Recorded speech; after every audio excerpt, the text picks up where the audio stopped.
स्वागत है आप सभी का हमारे मिशन मानचित्र कंप्लीट की सीरीज़ में। ये सीरीज़ हमारा काफ़ी लंबा चलने वाला है, जिसका ये पार्ट 1 है। हम थोड़ा सा मिशन मानचित्र कंप्लीट के बारे में बता दें, बाकी आपको तो खुद ब खुद जानकारी मिल जाएगी वीडियो को देखने से और लगातार देखने से। हमारा मिशन यह है कि सबसे पहले सौरमंडल से चलेंगे, यानी पढ़ेंगे और जानेंगे। उसके बाद विश्व की जानकारी लेते हुए भारत की ओर आएंगे और हम लोगों का यह प्रयास होगा कि हर एक स्टेट को भी कवर करें। ये सब हमारा कॉम्पिटिटिव एग्ज़ाम के दृष्टिकोण से होगा और हर एक चीज़ें इमेजेस और मैप्स पर आधारित होगा।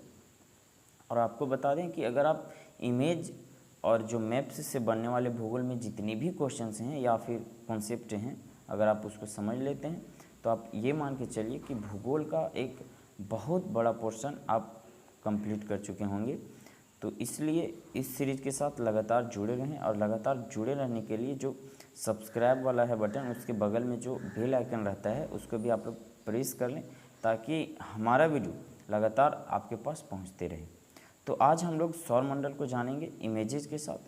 और इसमें हमारा मैप नहीं है, बट आप घबराएं नहीं, संयम रखिए। बहुत मैप्स देखने को मिलेंगे आपको इस सीरीज़ में, क्योंकि ये सीरीज़ बहुत लंबा चलने वाला है। विश्व से, भारत से होते हुए हम लोग स्टेट तक भी पहुंचेंगे। तो आप संयम रखिए और चीज़ों को समझते चलिए। समझने के साथ साथ आप खुद भी मेहनत कीजिए। आप कोई और सोर्स से अगर आपको मिलता है या फिर यही वीडियो को आप 2 बार 3 बार देखें, लेकिन आप भी खुद भी मेहनत करें, है ना। ओके, तो आज का वीडियो हम लोग शुरुआत करते हैं। तो आज का जो हमारा टॉपिक है वो सौरमंडल से रिलेटेड है और हम लोग इस वीडियो में सौरमंडल को समझने का प्रयास करेंगे। तो हम लोग सबसे पहले सौरमंडल को ही जानते हैं। तो सूर्य के गुरुत्व का प्रभाव तक जितने तत्व आते हैं, कहने का मतलब यानी सूर्य के गुरुत्व का प्रभाव जहाँ तक होता है वहाँ तक एक कक्ष बनती है, वहाँ तक एक जो है वो कक्ष बनती है। और यही कक्ष के सारे तत्वों को सौरमंडल कहा जाता है। क्या कहा जाता है? सौरमंडल कहा जाता है। यानी कि सूर्य के पास एक बल होता है जिसे हम लोग खिंचाव बल के भी नाम से जानते हैं। आप जब अगर एनसीईआरटी की बुक पढ़ रहे होंगे तो उसमें खिंचाव बल लिखा होगा। तो सूर्य के खिंचाव बल या गुरुत्व का प्रभाव जिस क्षेत्र तक होता है उसके अंदर जितने भी तत्व आते हैं वे सभी सौरमंडल कहलाते हैं। वे सभी तत्व जो हैं वो सौरमंडल के अंतर्गत आते हैं, सौरमंडल कहा जाता है उनको। तो इस प्रकार से पृथ्वी जो है, पृथ्वी भी जो है वो सूर्य का गुरुत्वाकर्षण बल के अंतर्गत आता है। तो इस प्रकार पृथ्वी भी एक सौरमंडल का क्या है? परिवार है। अब हम लोग कुछ आगे समझते हैं। समझना ये है कि सूर्य अपने गुरुत्वाकर्षण बल के कारण सौरमंडल के सभी तत्वों को बांधे रखता है। आपको बताएं अभी, और यही आपको एनसीईआरटी में जो गुरुत्वाकर्षण बल है वो खिंचाव बल देखने को मिलेगा। अब जो है सौरमंडल है वो किन किन तत्वों से मिलके बना हुआ है? तो इसमें 8 प्रमुख ग्रह हैं, 8 प्रमुख ग्रह हैं। उसके बाद 172 जो है वो उपग्रह है, यानी कि सैटेलाइट्स हैं। और बहुत सारे यानी असंख्य लघु ग्रह हैं। और लघु ग्रह को क्षुद्र ग्रह भी कहा जाता है, एस्टेरॉयड भी कहा जाता है। और असंख्य पुच्छल तारे और उल्काएँ भी पाई जाती हैं।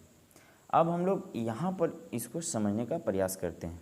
तो समझना ये है कि जैसे अभी हम आप लोगों को बताएं कि सौरमंडल जो है वो अनेक असंख्य लघु ग्रह से मिलकर बना है, यानी कि अनेक क्षुद्र ग्रहों से मिलकर बना है, ठीक है।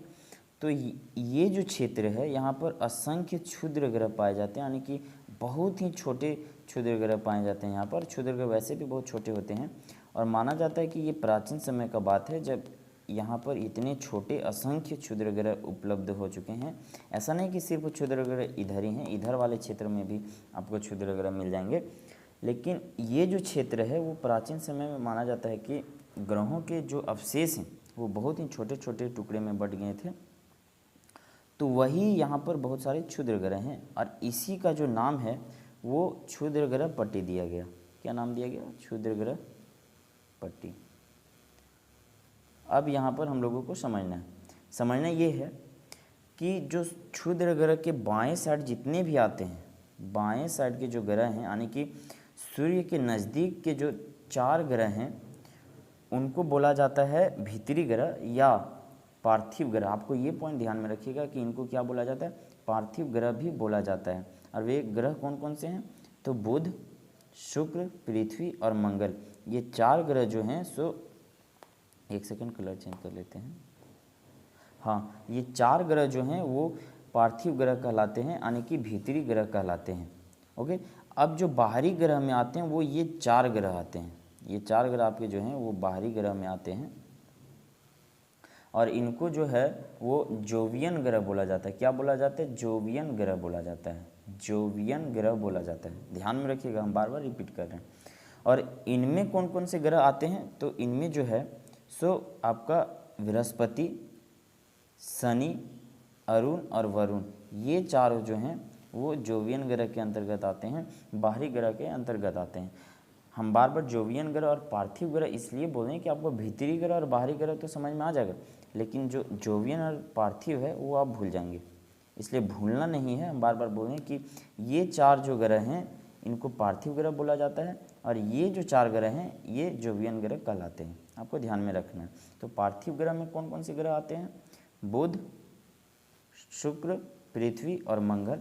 और जोवियन ग्रह में कौन कौन से आते हैं ग्रह, बृहस्पति, शनि, अरुण और वरुण, नेपच्यून और यूरेनस आते हैं। तो आपको ये पॉइंट ध्यान में रखना है। ये जितने भी चट्टानी ग्रह हैं, ये ग्रह हैं जो जितने भी हैं वो चट्टान के फॉर्म में पाए जाते हैं। तो ये जितने भी चट्टानी ग्रह हैं पृथ्वी सहित, यानी कि 8 ग्रह, वे सभी सूर्य की परिक्रमा करते हैं।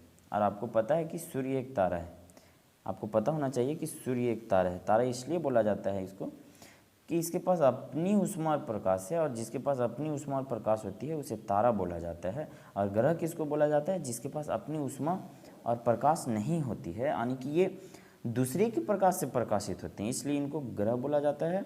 और तारे उन्हें बोला जाता है जिनके पास अपनी ऊष्मा और प्रकाश होती है। तो सूर्य एक तारा है, यानी कि जितने भी 8 ग्रह हैं पृथ्वी सहित, वे एक तारे का चक्कर लगाते हैं और परिक्रमा करते हैं। ये आपको ध्यान में होनी चाहिए। यहाँ पर हम आपको कुछ अन्य जानकारी दे दें कि सौर मंडल का जो व्यास है वो 1179 करोड़ किलोमीटर है। कितना है, सौर मंडल का व्यास कितना है, 1179 करोड़ किलोमीटर सौर मंडल का जो है वो व्यास है। एक अन्य जानकारी आपको दे दें कि सौर मंडल का लगभग 99.9% जो द्रव्यमान है वो सूर्य में निहित है। आप इसी से अंदाज़ा लगा लीजिए कि सूर्य कितना बड़ा है। सौर मंडल का लगभग 99.9% द्रव्यमान जो है वो सूर्य में निहित है। अब हम लोग आगे बढ़ते हैं। आगे बढ़ने से पहले आपको बता देते हैं कुछ ग्रह के बारे में। किसके बारे में, तो ग्रह के बारे में हम आपको बता देते हैं।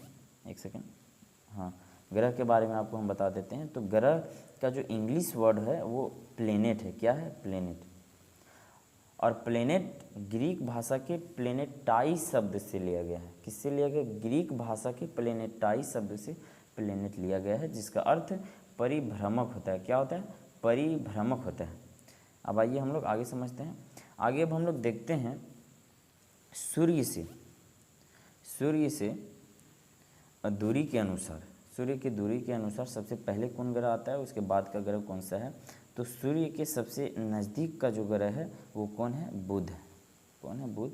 उसके बाद शुक्र आता है, उसके बाद पृथ्वी है, मंगल, बृहस्पति, शनि, अरुण, वरुण। आपको बता दें कि इसमें एक ट्रिक भी है कि सूर्य से दूरी के अनुसार ग्रहों का क्रम। लेकिन आप अगर इतनी छोटी सी चीज़ों में आप अगर ट्रिक याद करते हैं तो ये बेकार की बातें हैं। ये आपको ध्यान में रहना चाहिए कि सूर्य से दूरी के अनुसार सबसे पहले कौन सा ग्रह आता है, उसके बाद कौन सा ग्रह। तो सबसे पहले बुध, उसके बाद शुक्र, पृथ्वी, मंगल, यहाँ तक याद कर लीजिए। पहले बुध, शुक्र, पृथ्वी, मंगल, उसके बाद बृहस्पति, शनि, अरुण, वरुण। क्लियर हो गया। कुछ और अन्य महत्वपूर्ण जानकारी आपको दे दें कि ये जो सौर मंडल है इसमें जीवन की अपार संभावनाएं हैं, क्योंकि ये जो सौर मंडल है वो हैबिटेबल को ही गोल्डीलॉक जोन बोला जाता है। तो ये यहाँ स्थित है। तो जीवन की अपार संभावनाएं हैं सौरमंडल में, क्योंकि ये गोल्डीलॉक जोन में स्थित है। ये गोल्डीलॉक जोन क्या होता है? तो जोन का मतलब कि क्षेत्र। ये एक ऐसी निश्चित दूरी होती है जहां ग्रहों का जो तापमान है जीवन के लिए उपयुक्त है ना। और यह जो निश्चित दूरी होती है वो सौरमंडल के तारे या सूर्य से होती है। आपको ये पॉइंट भी ध्यान में रखना होगा। तो आज के इस वीडियो में इतना ही। अगर आप ये वीडियो अभी तक देखे हैं तो आप हमारे इस वीडियो को लाइक ज़रूर करें और इस वीडियो को कमेंट करना ना भूलें। अपना फीडबैक हमें दें और क्या आप अपेक्षा करते हैं हमसे और क्या चाहते हैं इस वीडियो में, तो आप हमें कमेंट करके अवश्य बताएं। और इस वीडियो को ज़्यादा से ज़्यादा लोगों तक शेयर करें, ज़रूर करें। और अगर आप इस चैनल पर नए हैं तो चैनल को सब्सक्राइब करें। तो आज के इस वीडियो में इतना ही, फिर मिलते हैं हम लोग नेक्स्ट वीडियो में। तब तक के लिए नमस्कार, जय हिंद।